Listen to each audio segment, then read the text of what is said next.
Hello everyone, I Kanaria Chirag, Faculty of Diploma Computer in Dr. Subhash Technical Campus. Welcome all to Lecture 5 of Unit 3, Android Activity and GUI Design.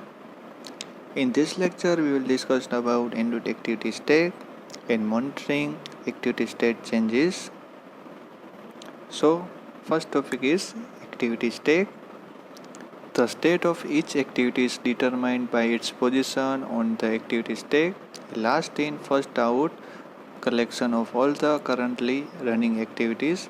When new activity start, it becomes active and is moved on the top of stack. If the user navigates back using back button or the foreground activities is otherwise closed, the next activity is down on the stack, move up and becomes active. Now we will see the figure of activity stack. An application priority is influenced by its highest priority activity. When the Android memory manager is deciding which application to terminate to free resources, it uses this activity stack to determine the priority of application.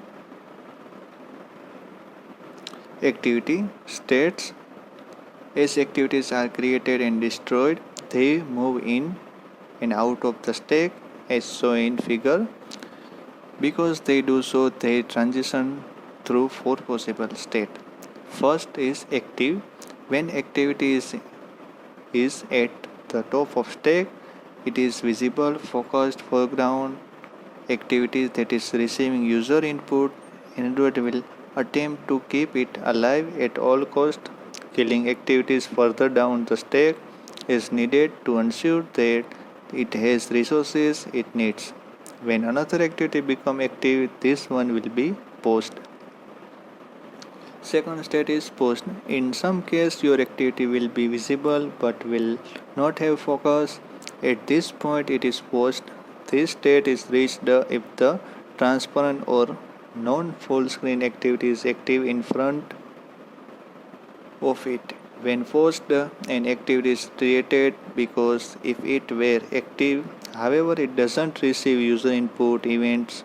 In extreme cases, Android will kill a post activity to recover resources for the active activity. When activity becomes totally observed, it is stopped. Next state is stopped. When activity is not visible, it stops. The activity will remain in memory, retaining all state information. However, it is now a candidate for termination when the system requires memory elsewhere. When activity is in a stopped state, it is important to save data and the current UI state and to stop any non-critical operation. One activity is exited or closed, it becomes active. And last state is inactive. After an activity has been killed and before it's been launched, it is inactive. Inactive activities have been removed from the activity stack and needed to be restarted before they can be displayed and used. The state transitions are non-deterministic and are handled entirely by the Android memory manager. Android will start by closing applications that contain inactive activities followed by those that are stopped. In extreme cases, it will remove those that are paused. So this is the Android activity stack. Now we will discuss monitoring activity state changes. To ensure that activities can react to state changes, Android provides a series of event handlers that are fired when activity transition through its full visible and active lifetime. In figure, we can summarize this lifetime in terms of activity states described in the previous section. Below figure is the monitoring activity state changes. Now we will discuss each one in detail. First is the full time. The full lifetime of your activity occurs between the first call to on create and the final call to on destroy. It's not uncommon for activities process to be terminated without the on destroy method being called.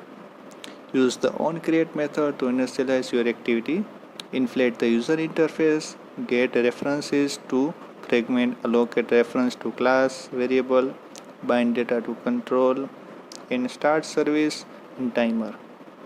If the activity was terminated unexpectedly by the runtime, the onCreate method is passed a bundle object containing the state saved in the last call to saved on-saved instance state. You should use this bundle to restore the UI to its previous state either within the onCreate method or onRestore instance state. Override onDestroy to clean up any resources created in onCreate and to ensure that all external connections such as network or database link are closed. As part of Android's guideline for writing efficient code, it is recommended that you avoid the creation of short-term objects. The rapid creation and destruction of objects force additionally garbage collection, a process that can have a direct negative impact on the user experience. If your activity creates the same set of objects regularly, consider creating them in the onCreate method instead as it's called only once in the activity's lifetime. Next is the visible lifetime. An activity's visible lifetime are bound between call to onStart and onStop. Between this call, your activity will be visible to the user, although it may not have a focus and may be partially obscured. Activities are likely to go through server visible lifetime during their full lifetime because they move between the foreground and background. Although it is unusual, in extreme cases, the Android runtime will kill an activity during its visible lifetime without a call to onStop. The onStop method should be used to pause or stop animation, thread, sensor listener, GPS lookup, timer, service, or other processes that are used exclusively to update UI. There is little value in consuming resources such as CPU cycle or network bandwidth to update the UI. When it is not visible, use the onStart or onRestart method to resume or restart this process when the UI is visible again. The onRestart method is called immediately prior to all but the first call to onStart. Use it to implement special processing that you want done only when the activity restarts within its full lifetime. The onStart and onStop method are also used to register and unregister broadcast receiver used exclusively to update the UI. And last is the active lifetime. The active lifetime starts with a call to onResume and ends with a corresponding call to onPause. An active activity is in the foreground and is receiving user input events. Your activity is likely to go through many active lifetime before it is destroyed. As the activity lifetime will end when a new activity is displayed, the device goes to sleep or the activity loses focus. Try to keep code in the onPause and onResume method relatively fast and lightweight to ensure that your application remains responsive when moving in and out of the foreground. Immediately before onPause, a call is made to onSave instance state. This method provides opportunity to save the activity's UI state in a bundle that may be passed to the onCreate and onRestore instance state method. Use onSave instance state to save the UI state such as checkbox state, user focus, and entered but uncommitted user input to ensure that the activity can present the same UI when it next become active. You can safely assume that during the active lifetime, on-save instance state and on-pause will be called before the process is terminated. Most active implementation will override at least the on-save instance state method to commit unsaved changes, because it marks the point beyond which an activity may be killed without warning. Depending on your application architecture, you may also choose to suspend thread, process, or broadcast receiver while your activity is not in the foreground. The onResume method can be lightweight.